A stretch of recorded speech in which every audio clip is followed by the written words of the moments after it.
Are you struggling to come up with original content week in and week out? Start a podcast. Interview your ideal clients, let them talk about what they care about most, and never run out of content ideas again.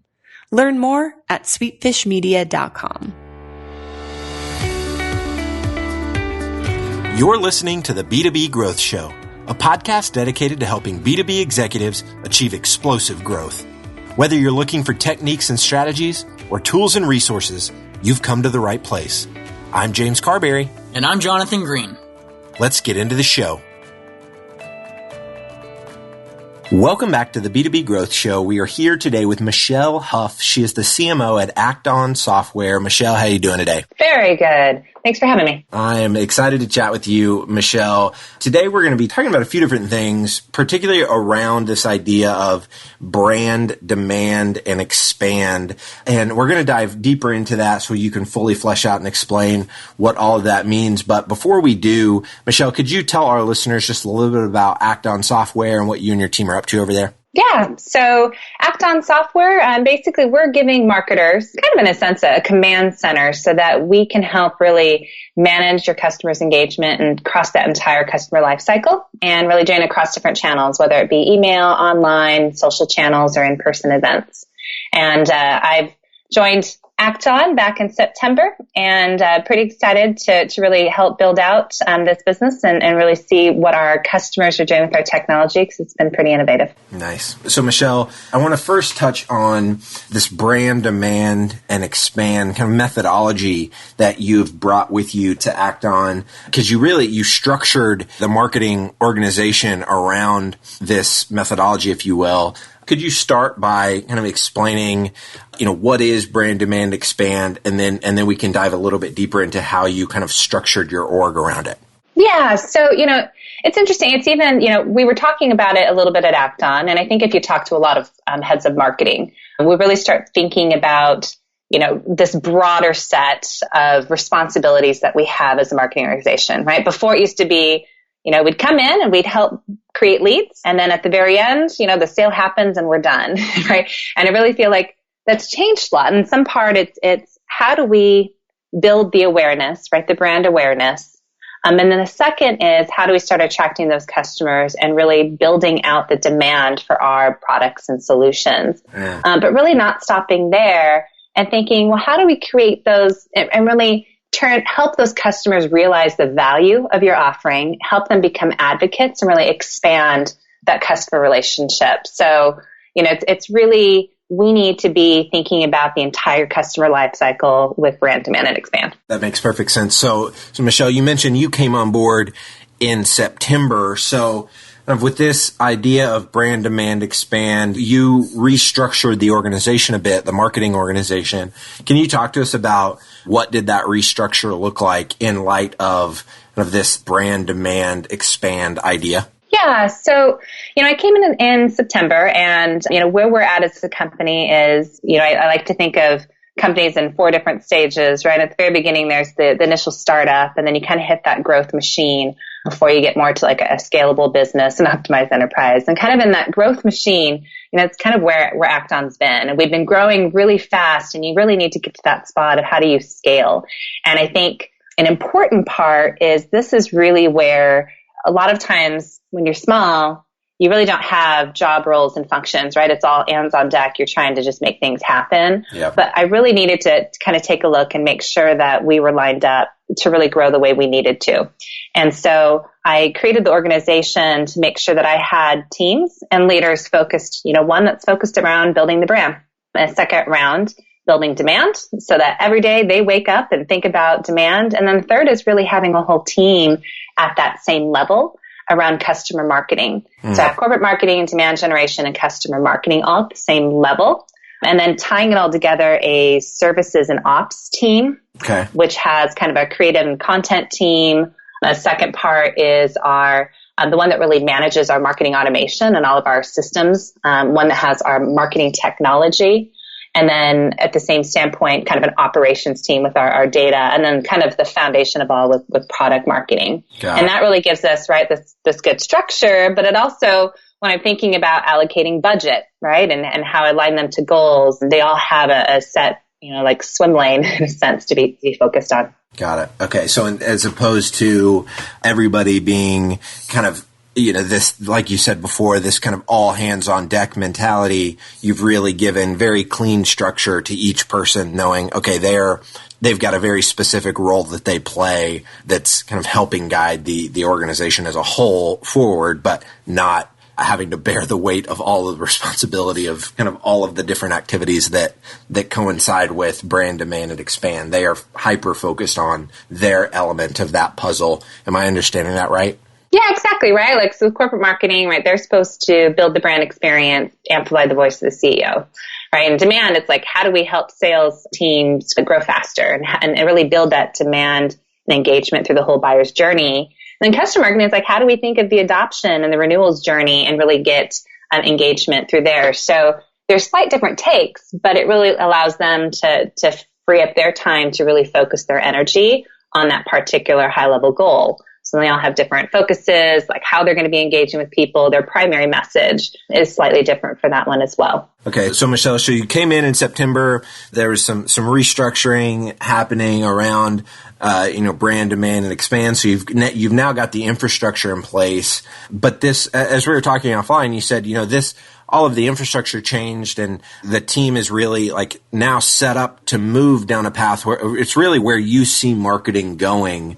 And around this idea, Michelle, of, how marketing can really adapt to the buyer's journey. Can you talk to us about kind of now that the infrastructure is in place, like tell us about what you're really excited about that your team is really going to be able to do now that the infrastructure is there so that you guys can move forward in a way that is now going to really be able to adapt to that buyer's journey?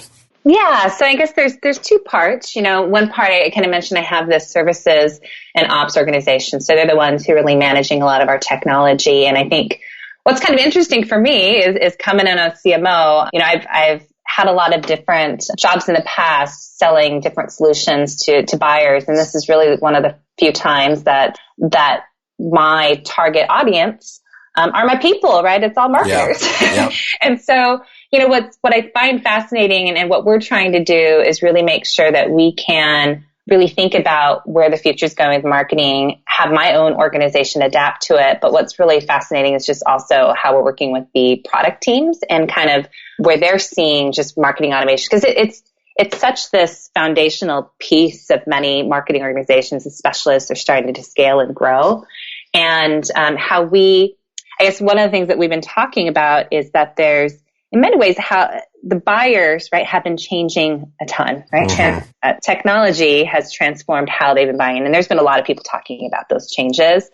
And how do we adapt, right? How do we actually go? And we've seen a lot of parallels to that and like Google Maps or Waze. And maybe I can kind of talk through how we see that changing. And it's a little bit about where our technology is going, but also how we want to make sure our marketing team kind of adapts to that. Yeah, absolutely. Let's go there. Awesome. So I guess there's kind of first 5 things. First one's, do you remember what MapQuest? Yes. The painful days of MapQuest. Yes. Well, but do you remember before MapQuest? Yeah, I remember, right, like having a Thomas guide and I would be, you'd go like, I want to go to point A to point B. And you'd whip out Thomas Guide and you'd spend all this time manually plotting out, right, your journey. Yep. And it was great, right? You brought it with you. But when MapQuest, right, in the late 90s, when that came out, it was awesome because it took maps and technology and you were able to just type in your address and it automatically took out all those manual steps and really plotted out that journey for you. Yep. And it was amazing. Yep. You'd get in the car and you'd start driving, but the challenge is you suddenly run into construction.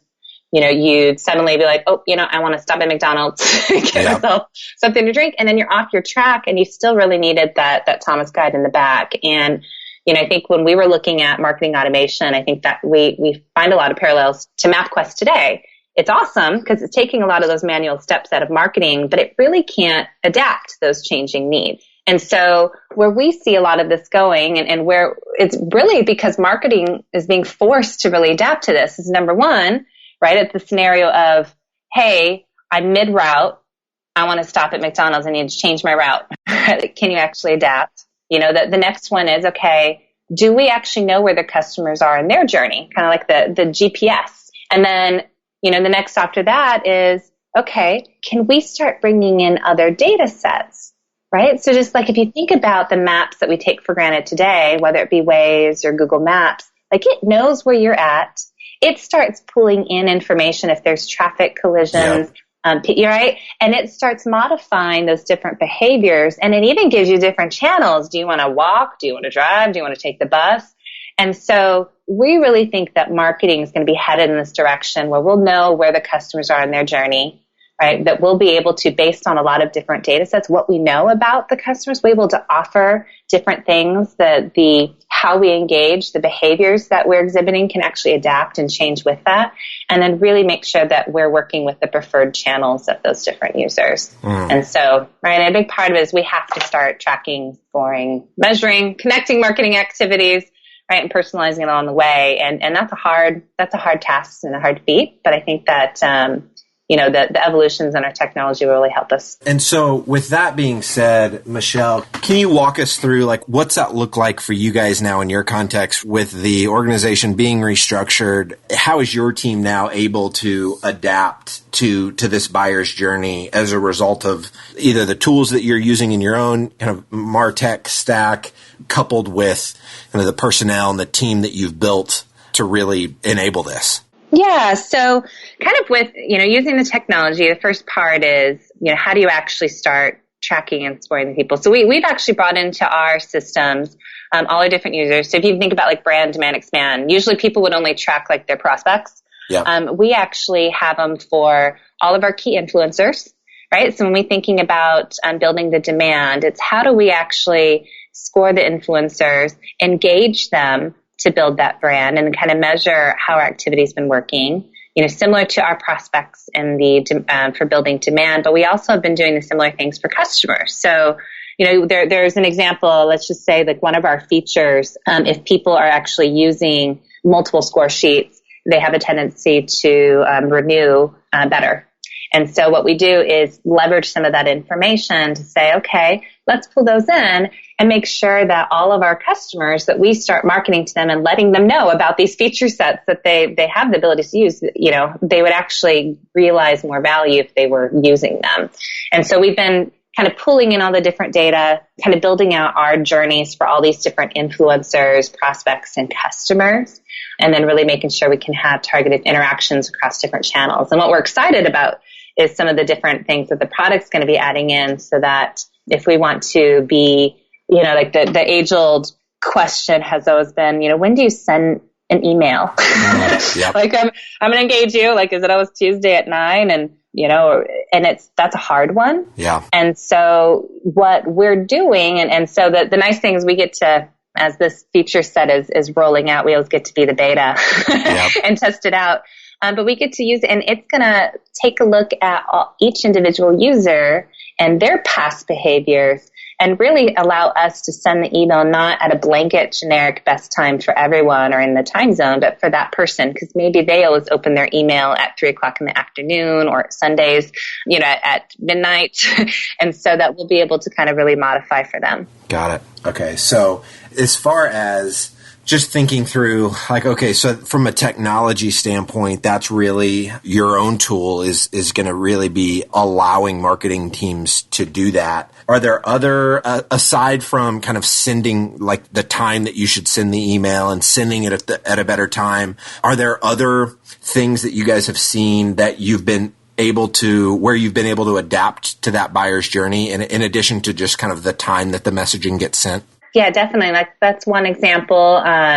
There's other things around offers, right? Okay. So if you're at a different part in the journey, there might be a particular topic that you would like to see, right? Like maybe you're much further along and you're wanting to see a comparison, right? Because you've kind of decided that there's a particular solution and you're just wanting to see like how this differs from everything else that's in the market.